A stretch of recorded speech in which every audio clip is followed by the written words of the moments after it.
It's just utter devastation in the gym in the morning. And Cal's upset because I've got to stop pulling him around in the wagon. Okay, today marks the outward bound trip of our travel to Columbia, Missouri this weekend to see my youngest, I'm pretty sure she's my youngest cousin, graduate high school. So, before though, got to do the work thing. However, the one good thing about today is I'm only doing a half day. Well, I'm only really working like 3 or 4 hours, which I guess is a half day. But I'm gonna get there probably about 9 o'clock, and then I'm gonna try to leave about noon, 12:30ish. Basically, I'm gonna try to time it so that when Cal's getting up from his nap, I'm pulling up to the house, and then we can load everybody in the cars, maybe grab something to eat, and then head to Columbia. I'm very excited for this weekend. It'll be good to just kind of get away for a little bit, spend some time with the family. Cal's 3-year-old cousin. I guess he'd be my he's my cousin's son, so I think that makes him my second cousin. He's 3 years old, I think, or just about 3. And he's gonna be there. My youngest second cousin is gonna be there. She's not even a year yet. She's getting close. She's not quite a year yet. And I've never met her before, so that's awesome. And all the family that has little kids are staying at my aunt and uncle's house, and then all the other family are staying together.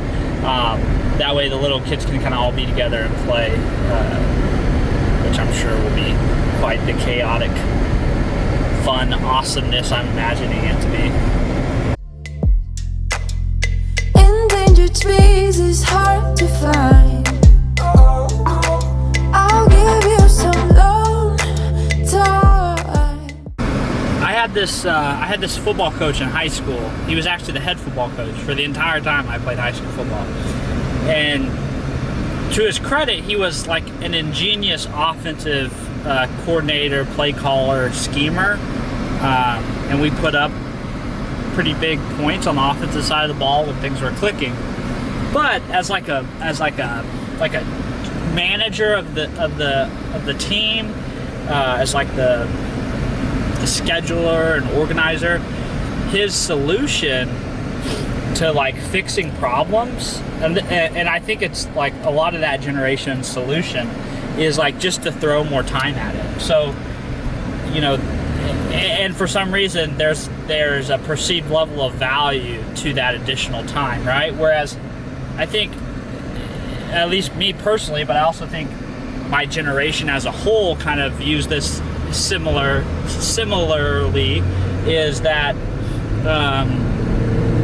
it's not really about how much time you spend on something. It's about getting results. It's about moving the needle. So, you know, and a lot of things factor into that: talent, skill, ability. So some people can spend, 2 or 3 hours and have a larger movement of the needle on something than somebody who spends 6 or 8 hours.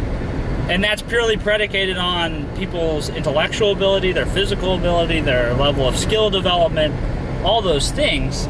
I just remember like having these 3-hour long practices, and by the end of it, everyone's so fucking tired and worn out that no one gives a shit, and everyone's half-assing everything because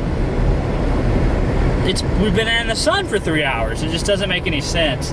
I'm more of like a fan of like, John Wooden, who like, you practice until you get it right, and when you start getting it wrong, that's when you stop, you break, and you come back the next day, and you just think about being more efficient and smart about how you approach the hours you spend.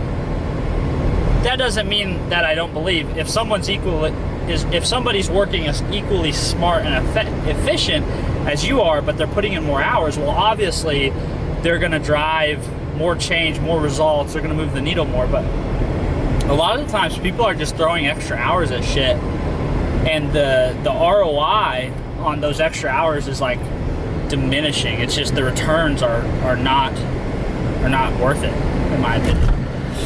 Plus, I think a lot of people they're just inefficient, and they're slow, and they're just inefficient. So a task that should take somebody, you know, 4 to 6 hours ends up taking them 8 to 12 because they don't know how to organize and effectively manage their time.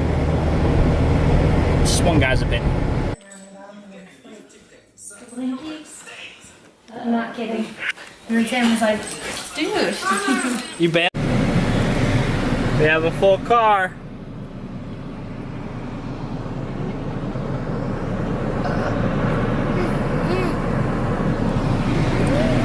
Opie, we have to drop you off at the dog place. Y'all's breath stinks. Sorry. I brushed. We're boarding the dogs. I think this is the first time we've ever boarded our dogs.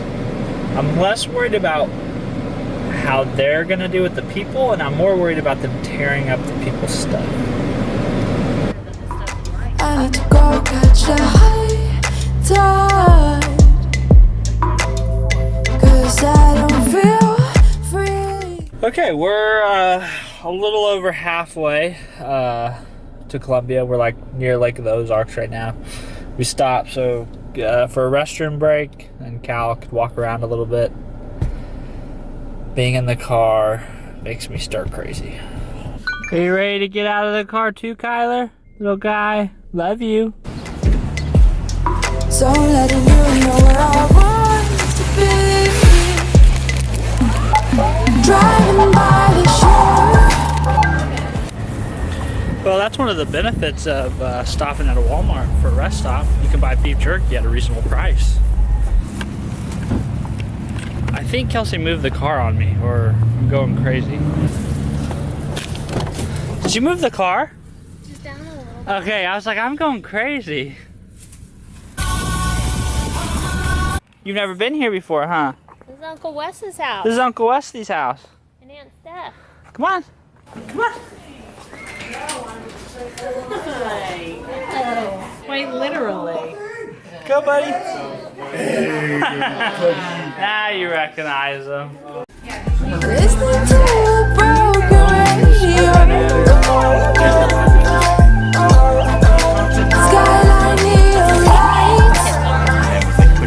I'm waking up the rangers of the night. What are you doing? The signal life. Huh? Feel the cold wind on my face. It's all around, but leaves no trace. This is where I wanna be. I'm skipping stones into the sea. I'll give you some time. I need to go catch a high Throw the cornhole tide. back. 'Cause I don't feel free. Yeah, I know. So I'm letting you know where I want to be. He may not want you to play with him, Driving Cal. by the shore, listening to a broken radio. Skyline neon lights. I'm waking up the rangers of the night. The signal light. You want more? Whoa. Here. Okay, ready? Let's go. 1, 2. Wes.